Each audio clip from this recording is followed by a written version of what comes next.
another episode of the Coffee Break Podcast. As you know, bullying and incivility happen because they can, and it really takes dedicated leaders like you to do your part to stop it. But it's not just bullying and incivility, okay? Yeah, we need to address that, but cultivating a healthy culture involves so much more. And today, I'm very honored to be having a coffee chat with Dr. Katherine Meese. Katherine, welcome to the show. Thank you so much. It's a joy to be here.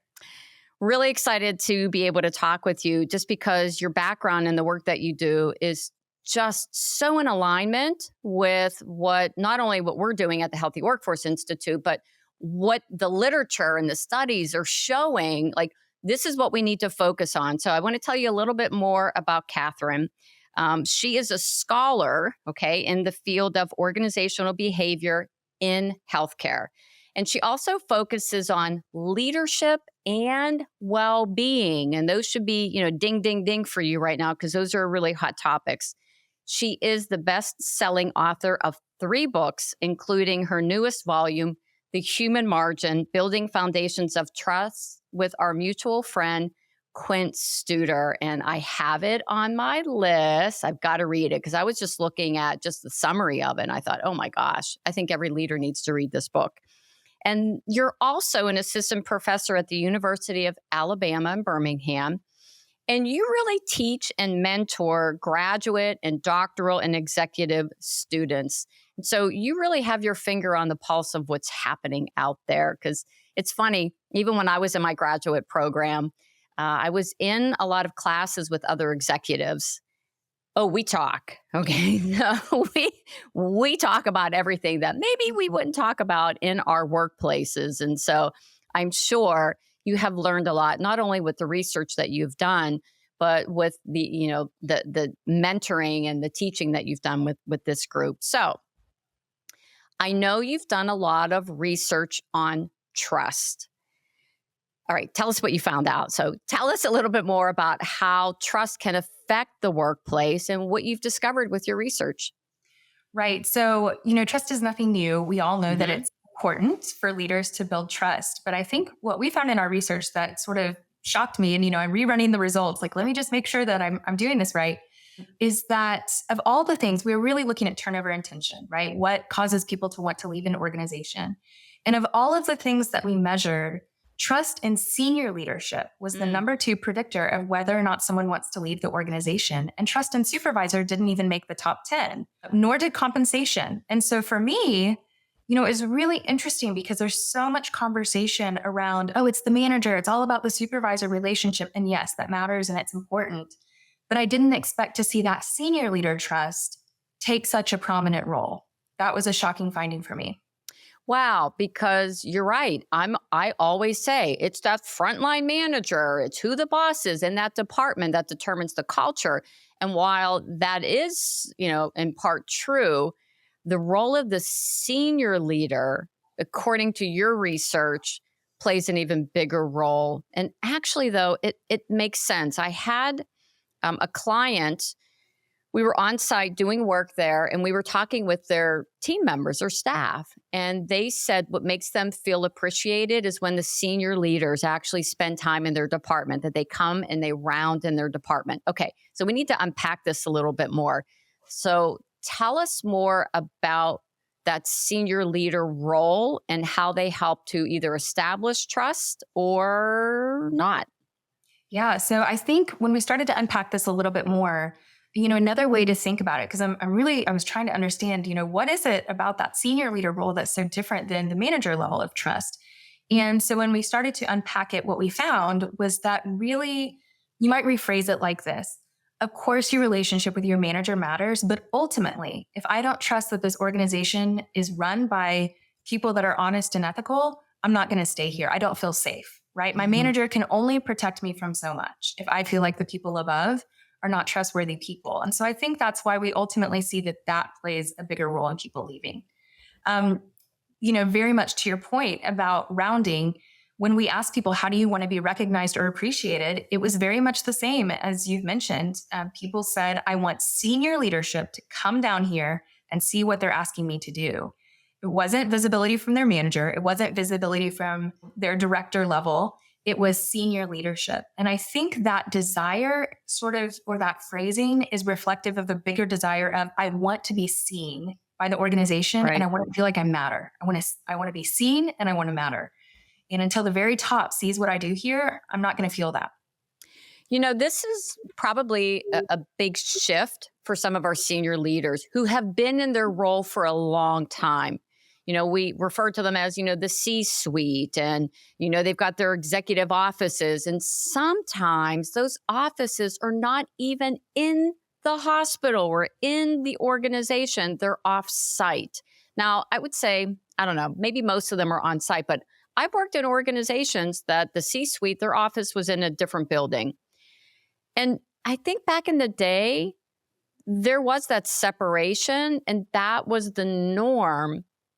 But I'm curious, do you think it's maybe the different generations right now? We have a lot of people who want to have a relationship with their executives, where in the past, as long as we didn't hear from them, we were okay. They showed up in our department, we knew that there was something bad. But I don't know, like, do you think there's a shift, or can it be a difficult shift if you've been a senior leader for a long time, sort of decreasing that gap or that disconnect and actually being present with your people? Do you think they'll struggle with that? I think so. And that's really some of the main pushback that I hear from leaders when I'm encouraging rounding, when I'm encouraging greater visibility. And when I say visibility, leader visibility, I don't mean that the leader is being seen. I mean that people are being seen by their leader, right? Mhm. People are wanting to be visible to their leadership, not just to see the leader. And so I think that's a key distinction as well. It's not about you being visible and present as the leader. It's about you seeing, acknowledging, and honoring the work experiences of others when you're out and about. So that's kind of thing one. Thing two, I think, is that one definition of trust that was proposed by Charles Feltman and Brene Brown in a conversation that they had. And I'll summarize it by saying, trust is what matters to me is safe with you. Right. And so if you don't know what matters to me, then you don't know how to protect it. Right. And so by that senior leader engaging more with the front line, you're able to see what are some of the things that are happening in your daily work life that matter to you, that aren't going well, and how can I advocate for improvements? And so that's a way to sort of build that trust. But I do think people want to be seen and valued. And the bigger organizations get and the more layers of leadership and hierarchy we have, the farther that distance is, where eventually people start to feel like the organization doesn't even know I exist. Right. So that senior leader is a proxy for the big organization. Wow. Okay. This all makes a lot of sense to me. And it's not just, okay, so the people want to be seen by their leaders, and they also want to believe that, first of all, they even care about what matters to them. They're not just a nurse or a, tech or, a manager or whatever, an educator, that no, you're a human being. And what matters to you matters to me, or it's safe with me. I just love that. I think that's so powerful. Do you have any, and I might be jumping ahead, but if you're, because we know a lot of senior leaders listen to this podcast. If you have a senior leader right now listening who's like, okay, I don't know that I'm doing this, do you have any practical strategies for them to start helping their employees feel seen by them and help convey that, you know what, you're important to me. What matters to you matters to me. Yeah. So I think there are a couple of things that leaders can do. One, if leaders aren't in the habit of rounding, that needs to be thing number one. I think a lot of leaders, particularly in healthcare, got out of practice during the pandemic because we were trying to conserve PPE, we were trying to limit exposure, but it's time to get back to it. And I think some people are a little fuzzy on whether or not rounding actually helps. Is this just something that's popular to do, or is it actually making a difference? And luckily, there's a very large study, over 16,000 participants, that found that high quality leader rounding improves safety culture, workforce engagement, burnout climate, readiness for improvement, growth opportunities, and participation in decision making. So the science is there, right? I think what gets in the way, particularly in large organizations, is people feel like they have to go on this sort of epic journey to each unit and spend a ton of time there, right? And so they're saying, okay, if I've got 52 units in my hospital and I'm spending 4 hours a unit, I'm going to see people once a year. Yeah. And so my encouragement to leaders is, don't make it this big event where you show up and it's hours of, I don't want to see you for hours. We've got stuff to do, right? Right. Maybe block off the last 30 or 45 minutes of your day on your calendar and say, the last part of the day, I'm going to go to a unit and I'm going to hit 5 units a week. And I'm going to ask a few questions that can open up a conversation. Sometimes in some organizations, we have gotten so rigid about rounding that we've got a clipboard or a device and we're filling out these specific questions and we're documenting it. And it gets in the way of that relational piece. And more importantly, it gets in the way of you seeing people's lived experience, right? And I would encourage leaders to start with, a few good conversation openers. Those might be what matters to you, right? What matters to you? You might find that what matters to me is my ability to get promoted. What matters to me is my ability to leave on time so I can make it to my kid's soccer game. What matters to me is being able to take care of my elderly parent. You don't know until you ask. And then I also like the question, what does support for me look like? Or I work for you. What do you want me to work on? So some of those things really get more at relationship than documentation. And I think that's really the key. Short duration, frequent, and make it about relationship. Okay. I want to take what you just said and I want to put it on a billboard. I want to blast it to the world because this is the problem that I think we fall in, like it's a trap that, I have to round. And it's like a checkbox. Check, check, check, check. Yep. I rounded on this department. I rounded on that department. And it's not meaningful. It's just like the whole recognition thing, meaningful recognition versus, just I have to give something to someone to make some, check. Yep. I did meaningful recognition. Because you said it, it's high quality rounding. And I have a few colleagues, some of my clients who I've worked with that they've actually done exactly what you're recommending. One of my clients, Emily Chase, Dr. Emily Chase from University of Chicago Medical Center, she does this thing where I don't know if it's once every 2 weeks, but she will spend 4 hours in a department. Like she puts scrubs on and she works with them. So she wants to, they say, walk a mile in my shoes. And she's actually worked whole shifts with her nurses so that she can see what it's like for them. Okay. And now it's been very powerful. And she actually has all of her senior leaders doing this. And I interviewed her and I'll make sure that I put a link to that episode in our show notes for this episode. But then it can be as simple as Dr. Gerald Bryant. He called it Java with Gerald. And he would pick a department and he would bring coffee and he would sit and chat with them. All right, tell me what's happening. Okay, what's going on here? And I love your question. What does support look like to you? So important because you may say, I support my people. But how do you know if you haven't asked what support looks like? We have Dr. Carl Curtin. He does coffee with Carl. And then Dr. Dina Dent does donuts with Dina. But it doesn't even have to be that. But if you can make it fun and if you can make it something that's a little quirky, I think it's great if you can do that. But to your point, Katherine, just put it on your calendar that at the end of every day, you're going to stop by a unit and just spend a little bit of time with them. It doesn't have to be anything as grandiose as maybe what I just, shared, but it has to be thoughtful and intentional.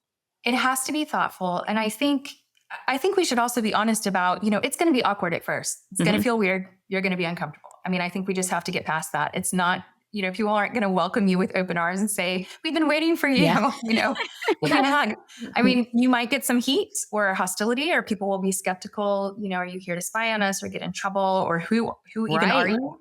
Right. And so, expect it to be uncomfortable. But I think it's really important. There are also some natural flows within a unit that could, or, departments that could be helpful to get connected into. So for example, if there's a morning huddle on the unit, what a great time to go and to add 45 seconds to that huddle and say, I would love to hear people brag on their colleagues. What did somebody do well yesterday? Right. And then in real time, you're able to see what people are up to that's good that you can celebrate and highlight. Another possibility is to email the unit manager, the director the night before or the day before and say, hey, can you tell me a few good things that your team did in the last week or two that Yeah. I could call out specifically when I come by tomorrow? And so it's a win for everybody. So I think a little preparation and then the frequency piece is important. Yeah. Being consistent so that, because this is what happens a lot with the people who we've been working with, is that all of a sudden the leaders will start rounding. And then if they're not consistent, people will say like, oh, it's just another flavor of the month. Oh, they all went to a workshop and they were told that, oh, this is the way to, build a stronger, It's probably my workshop. probably. Yeah. They went to Catherine's workshop. Okay. And now they're all going to do this rounding. But the problem is if you're not consistent, they're going to see it as almost a bait and switch. If you're going to do it, commit to it. Maybe it's starting out once a week. Okay. Maybe you can't do 5 days a week. Maybe it's just once a week or once every 2 weeks, whatever it is. Once you kind of put your stake in the ground that you're going to do this, you got to commit to it, or else you're going to lose trust with the people who you're trying to build trust with. And I think that, Renee, is a really important thing to think about, that sometimes the activities that we do thinking that it's trust building can be trust diminishing if they're not done well, or they can be misinterpreted, right? So we might think, okay, if I'm communicating in this way, all the positive things about the organization so that people trust me as a senior leader because I'm running this well, and it's completely tone deaf to maybe suffering or challenge that's happening in another part of the organization, then that becomes trust diminishing. So I think that's really critical to think about. Are there any other things that leaders do that they think are building trust, but they're actually having the opposite effect? Because I'm sure you've seen it all. Yes. One thing that I see commonly is sort of this untold story that happens in organizations. So humans are sense-making beings, right? If we have two disconnected points of information, we will find a way to connect them in a story. Doesn't matter if it's true or not, but we will weave a story together in our minds. That is just how humans behave. And so sometimes I'll see organizations that are communicating, positive messages, accomplishments, et cetera, over here, which is good. And they think, okay, I'm communicating. That's a trust building activity. I'm celebrating our wins. That could be a trust building activity. But then over here, we have something else going on in the organization that leaves people with some confusion. So I'll give you an example because this is a little hard to visualize. An organization I was working with was going through a financial crisis. COVID cares funding was expiring. They were expecting a major budget deficit that year. Okay. So a lot of communication from the CFO's office about, financial crisis. We've got to, no raises. We've got to increase productivity, et cetera. So that's kind of story one. Story two is we got this huge grant from the state to build a new research facility, and it's going to be state of the art, right? So from the leader's perspective, that was a huge win for the organization, right? We brought in this resource that we wouldn't have had. We're going to have all these great things to move our organization forward. So you can imagine 3D rendering, golden shovels, the whole 9 yards, right? So because those messages weren't connected in a meaningful way, right? The story that people came up with was these greedy, evil people upstairs only care about, shiny new buildings and not my compensation or my raise or my work experience. Now, in reality, if you spend state granted money for a specific purpose on salaries, you will go to prison. I mean, you have to be very creative, right? With accounting. Yeah. And creative accountants go to jail. And so we know that that's not a thing, but the average employee doesn't know that. And so that sort of lack of alignment in communication or thinking about what is the story we're telling, not just what is the information we're providing, can be a major trust damaging activity. Whoa. Okay. This is huge because this miscommunication happens every single day, and people don't even realize it until they get bit later on. But exactly to your point, people make a lot of assumptions. And if you don't tell them the why, and you don't show them, you don't tell them the backstory, or you don't give them any details, they will make something up. And as humans, we're designed to be negative. The negative, negativity bias will come up with something negative. It's very similar to some of the work that we do with conflict resolution. Is this true conflict or false conflict? I'll never forget if it's false conflict, let it go. Like if you have no control over something, let it go. And we find that people will get all bent out of shape and up in arms. Sometimes it's either they don't have any control over it, or what you were saying is somebody didn't explain the reasons. Somebody didn't connect the dots between, okay, we can't give any raises because financially we're in trouble. Oh my gosh, look at this new shiny object that we got, without letting people know how that happened. Because, yeah, I think that's spot on. People make assumptions and they just don't know. So guess what? You have to tell them. Yeah. Well, and I think, the challenging thing with that is that the untold story has tremendous power, right? It doesn't even matter that it's not true. It will grow legs and run away, and you might become the villain, And so Yes. there's a lot of damage that can happen. But I think I want to touch on or build on a point that you mentioned that, people don't know until after they've been bit. And I think that's another great opportunity for rounding, is to test out some of this messaging on people in the organization before you do the big communication rollout, right? So I can imagine a leader in that organization on a normal round, on a normal unit saying, hey, I wanted to get your opinion about something. We just got this big grant from the state. We can't use it for anything else but this research facility. We want to celebrate that, but we also know people are struggling because inflation's bad and we can't give raises. Right. What's a good way for us to tell that story, right? And I think like disaster would have been averted. And so Yes. the best time to find out when you're going to have people screaming, not fair, or we're so angry, is before you you send out the communication, right? Yes. And I know that a reason that we don't have those conversations and we're not being proactive is because everybody is so, let's just say, nobody has the time to do that right now. It seems like the scope of work has expanded. They have less and less time to do the things, I would say, the right way. And what you're suggesting is when you've got a big change like that, or you've got something happening in your organization, you have to first stop and think, how might people respond to this? And is there something that we can do now, being proactive, you're right, like get their input. This is happening, but we're not sure how this is going to be perceived by everyone. What can we do instead of dealing with, trying to do some service recovery later? So I always say, like, be proactive. It's less time to have those conversations up front than to do the damage control after. But are there any other reasons that you see why senior leaders just don't even approach things like, a big change in this way? I mean, I think some of it is that, there's so many issues that senior leaders have to deal with that are kind of on fire. Yeah. And this doesn't feel on fire until later. And so I think it's always easy to sort of put it to the back burner. And, I think most people feel like today they're doing more with less, right? They have less time. They've got more things on their plate. But I also feel like there's a lot of stupid meetings that we're involved in. I mean, meetings have just ballooned.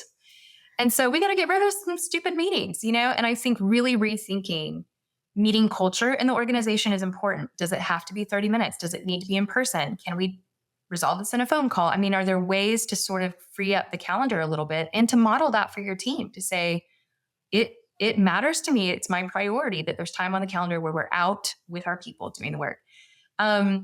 I think senior leaders have to model that, and they have to give permission and space for the people below them to be able to access that. So maybe it's saying, hey, we don't do meetings from 1 to 4, and I want you out with your people, right? I don't want to see a meeting on the calendar from 1 to 4. Yes. And then you have to deal with the people who say, well, then who's going to do my work during that time? Like, that's the time I do my work. It's like, okay, people. Okay. Because I'm guilty of that too. I'll say, oh yeah, take a day off. Okay. Well, then who's going to do my work? Or take Fridays, whatever that is. It's especially if they don't see their senior leaders role modeling that, if they don't see them making that commitment to cutting back on, unnecessary meetings, doing the rounding, then it's easy for them to make up excuses why they can't do that. And so I think that's such a powerful, it's not even a strategy for all of you in an organization who are in a leadership role, if you're not creating thinking time, or what other people refer to as white space. So look at your calendar. If it's all colored and you have no white space on your calendar, where are you going to have the time to do any thinking, strategic planning, just being proactive about something, anticipating how somebody might react? And if you're not doing that as a senior leader, your frontline managers aren't doing that either. No. And, most humans have, unless you meditate all the time, okay, most humans have about 4 hours of focus a day. So how are you going to use it, right? So yeah, you can't have the calendar jam-packed at every moment. Renee, there's another element of trust that I'm seeing that sort of, I think, has a generational component to it. You want to explore that? I think it's very true.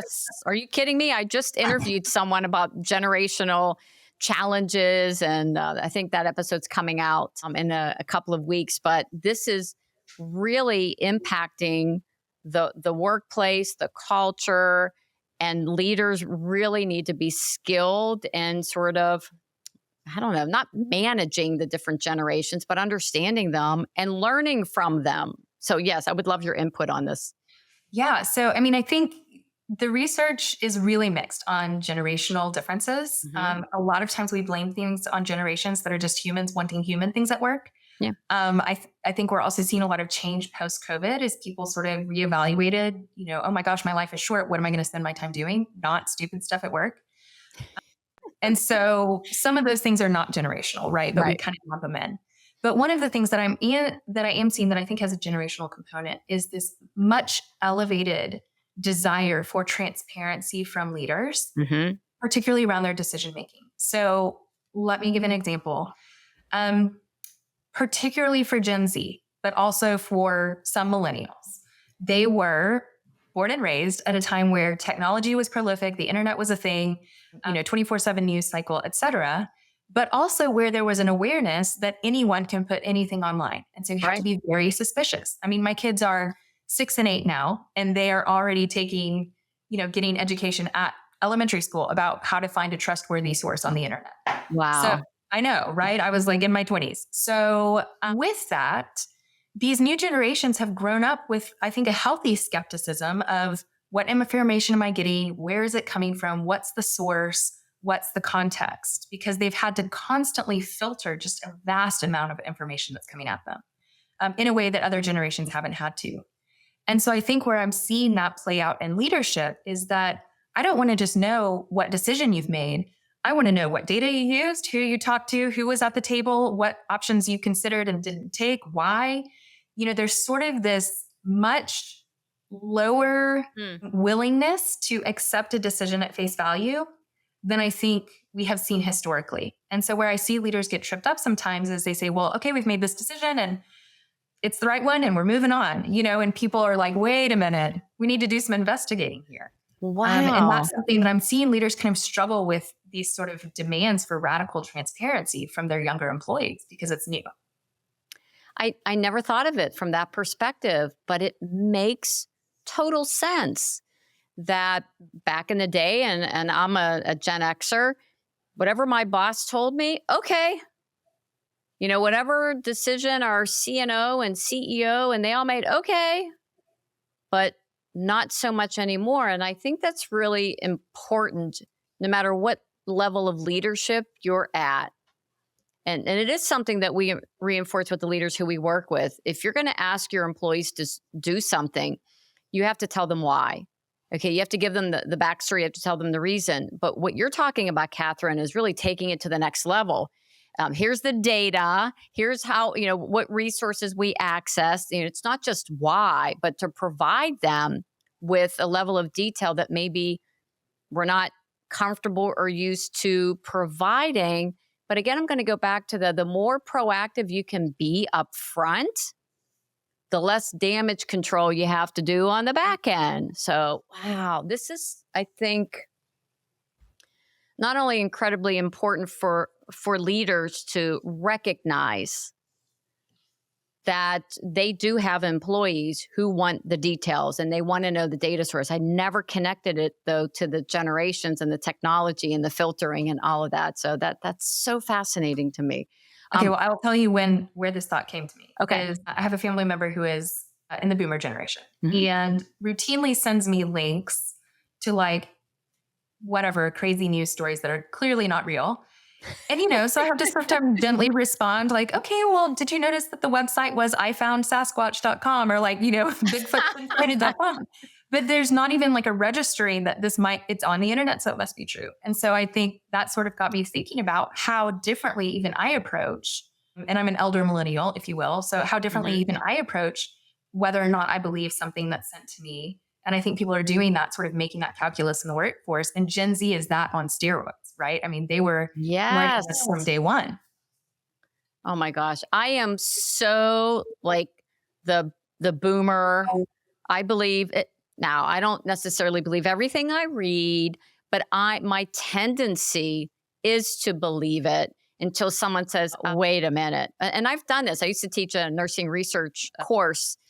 And I would give all of my students a research article. And I would say, okay, read the article and tell me if you would make a recommendation in the change of practice based on this article. And yes, I would. And here's my reason. And it's because education is important. And they pulled out some of the things from the article. And then I would say, okay, the sample size was 8 nurses who had more than 20 years experience, all working the day shift. So maybe I'm better than I think, okay? But I think I almost have to force myself to be a little bit more skeptical. But the point in all of this is if you're in a leadership role, senior leader, frontline leader, you have to take a look at your team and recognize that you can actually say, okay, this is what we're going to be doing. And some people will say, okay, let's do it. But you got a lot of people that's not good enough for them.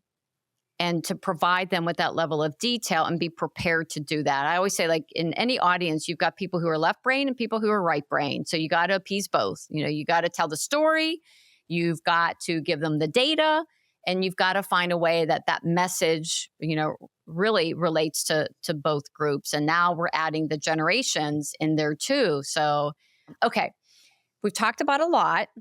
We really started out looking at trust. We've talked about leader rounding and the importance of that and how to do that. We've talked about some of the different generations and how it impacts our communication. So as we wrap up, if there is a leader, and we'll just say leader, could be senior leader, frontline leader, who's listening to this and says, holy cow, I've got some work to do. Katherine, what would you recommend as sort of a first sort of practical step that they can take? Yeah, well, I mean, first things first, if you're not measuring employee experiences in your organization and asking questions specifically about trust, that's thing one, right? You need to know how this is going, and that will help you identify hotspots or pockets of distrust. And that is sort of your first thing of identifying where are those areas that I need to have more visibility. Again, not people viewing you, but you having visibility of the employees in that space. And then I think the other thing that can be very helpful is if there are other leaders, maybe in your senior leadership team or colleagues, or even subordinates where you have a good and trusting relationship, you might say, I am learning that there are some things perhaps that I do that are diminishing trust, my trust relationships, but I'm not exactly sure what those behaviors are. And I would love some feedback, right? What are some things that we as an organization are doing that are causing people to lose trust?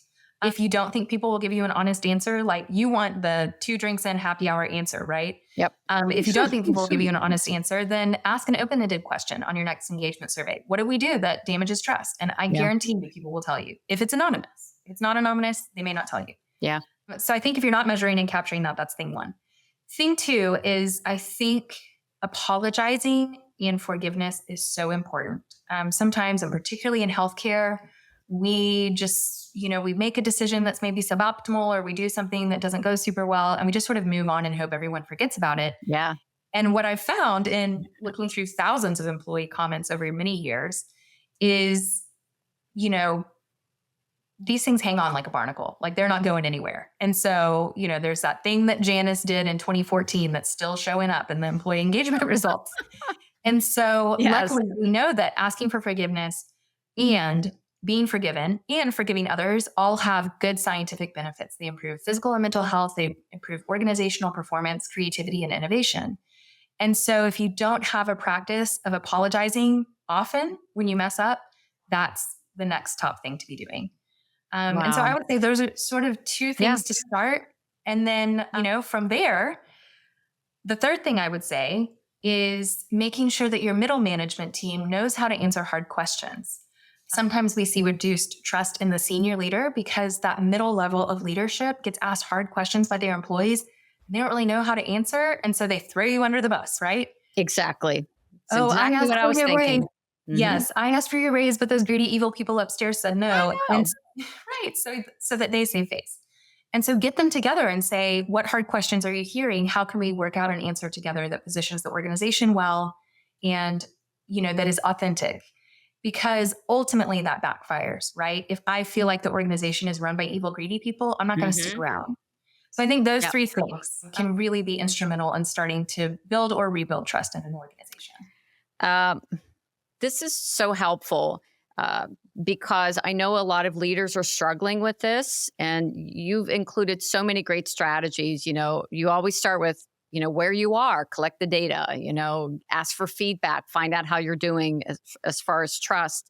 When you do mess up, apologize, forgive each other, and, forgive yourself because none of us are perfect. We're all learning. And I cannot tell you how much I appreciate you saying that we need to make sure those middle managers, those frontline managers, that we help them know how to answer hard questions because I've seen this so many times where they do exactly what you said, Katherine. They will blame it on administration. It's not me. I want to give you a raise, but, I was told. And it's undermining not only the organization, but it's also undermining your authority and credibility as a leader, too, that you can't step up and actually be able to answer those questions in a thoughtful way without throwing somebody else under the bus. It just really, you lose your credibility. Okay.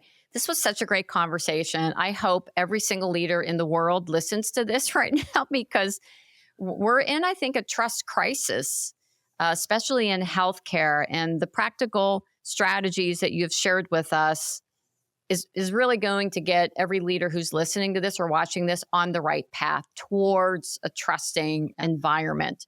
Okay. If people want to connect with you, and I know they will, what's the best way for them to do that, Katherine? Yeah, so you can find me on LinkedIn. I Mhm. also write a LinkedIn newsletter every other week to sort of try to make the science of human performance really digestible and not boring and easy to implement. So those would be two good ways, or on my website, which is katherinemeese.com.